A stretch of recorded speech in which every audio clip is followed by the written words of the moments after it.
Welcome, ladies and gentlemen. I am Paddo, and what a game that was. Clark and Carrington go to war. Lexie Hull is a monster, and the Fever just might be contenders. Join me as I break it all down in this episode of The Good, the Bad, and the Delirious.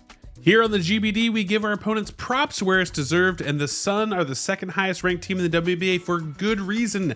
They boast one of the best defenses and made moves before the trade deadline to pick up our first shout out, which is going to be Marina the Answer Mabry. Holy hell, I swear every time the Fever had a dagger play, Mabry just pulled another one out and stuck us right with it. She had 16 points on 50% shooting and added in 4 assists, 2 steals, and a block on the night. A lot of these honestly from Fever players giving her way too much space. Here, Wheeler tries to fight under a screen off a pass, and AT just gives the ball right back to a wide open Mabry, and she drains it in our faces. DiJonai Carrington, the battle between her and Clark raged all night. Most of the game was centered around them sparring back and forth, and Carrington was an absolute menace, blitzing passes, coming up with 6 steals and 19 points. There's likely no world where the Fever could get her in the offseason with all the stuff that's happened through social media and all the feelings that she's expressed, but holy hell, they might be unstoppable if she joined. Tonight was a big test for the Fever, and boy did they pass. They showed off their growth, and most importantly, effort was so visible throughout the entire night. I'm so excited to get into the highlights. Diving into the good, Caitlin, Clark, and Carrington went at it all night long, but in my opinion, Clark got the better of her and the Sun, and it really is cool to see the evolution of her game in just the little time that we've seen so far in her early career.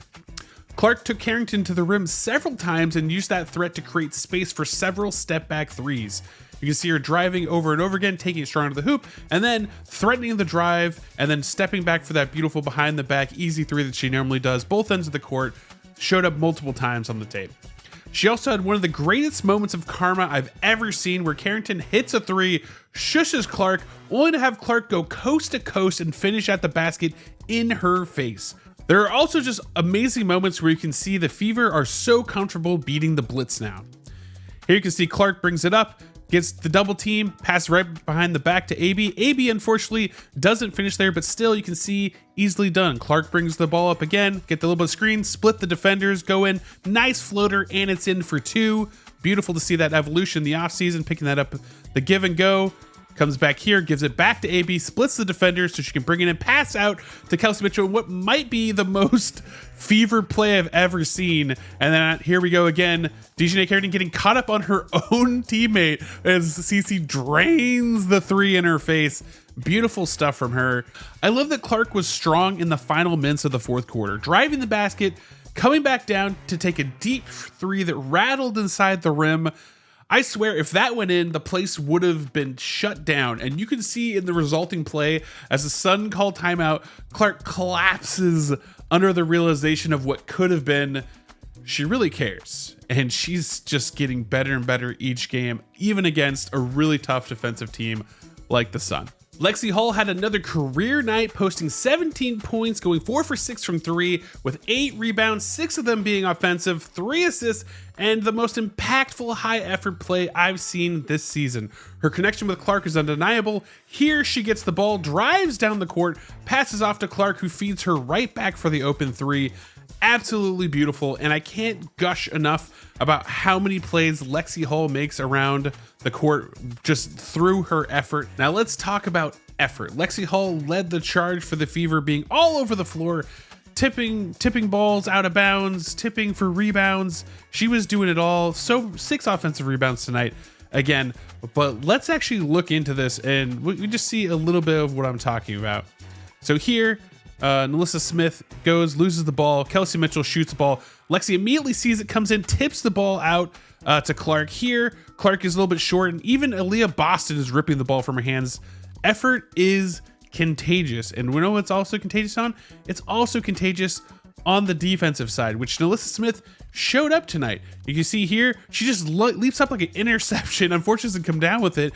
Here, you see Alyssa Thomas kicking out to Duana Bonner, brings it back in. They're really just, the Fever playing good defense here. They get the ball out of bounds, and look at Timmy. Look how excited Timmy is. She's screaming. She's hyping up her teammates. And again, it's infectious. Here she is again, taking the ball, ripping it out of Duana Bonner's hands, pumped up, psyched up, getting the rest of her team into it. Huge moment down the stretch, and it's contagious. Look, how many defenders from the Fever turn around and Kelsey Mitchell just rips it right out of Alyssa Thomas's hands, which is not an easy task. That's not an easy thing to do.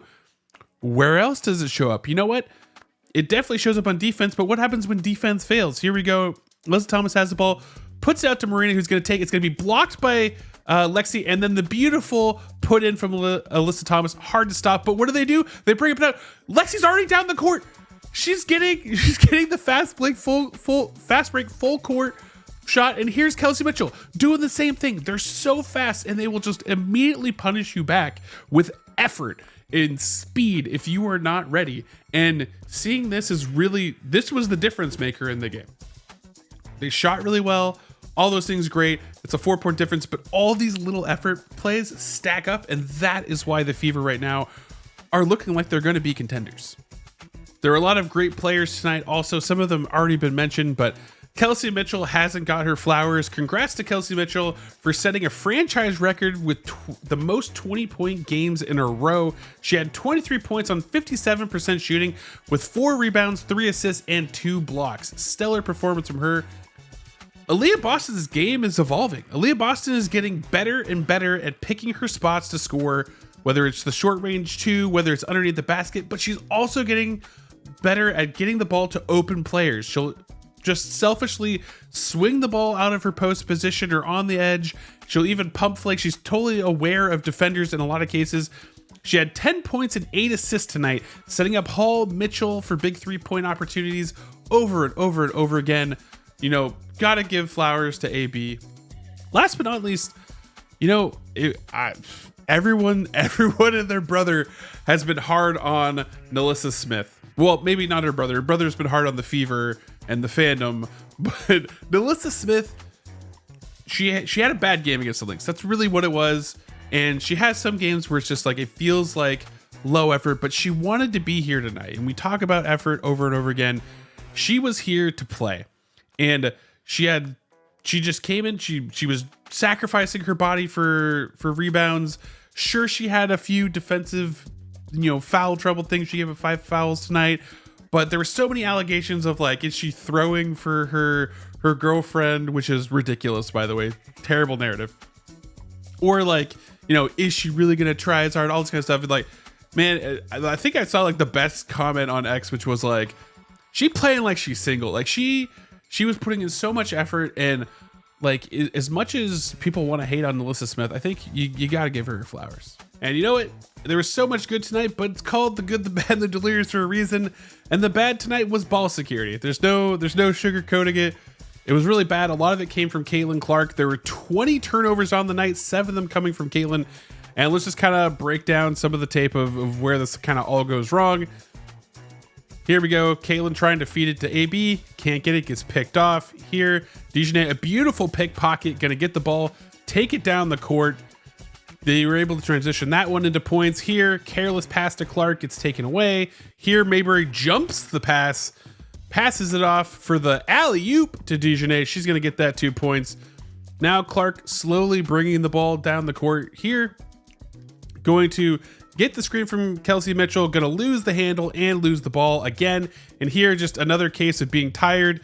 Telegraphs the pass. DiJonai jumps on it right away, but unfortunately for DiJonai, she whiffed this one, and we get away with one. I'm sure that there's gonna be a lot of talk post this game. All these players know that ball security is important. All of them know that it wasn't a great night for that. Happy to came away with the W regardless, but this is gonna be preached in as much time that they have between now and the 30th to get it right, and hopefully just have less turnovers in this game. Now let's dive into the Delirious, as this is the stuff that is, the weird things that happen, the strange things that happen, the funny narratives that spin out of a game of women's basketball in the WNBA. And for this one, I normally don't ever want to touch out, but like, the refs were bad tonight, and they've been bad all across the league. Asia Wilson's talking about it. Every team, everyone has a bone to pick with the refs, and I hope that they clean up. But tonight was just one of those things where it's like, it was so many errors from the refs that slowed down the game, or in some cases didn't even give the opportunity to slow down the game.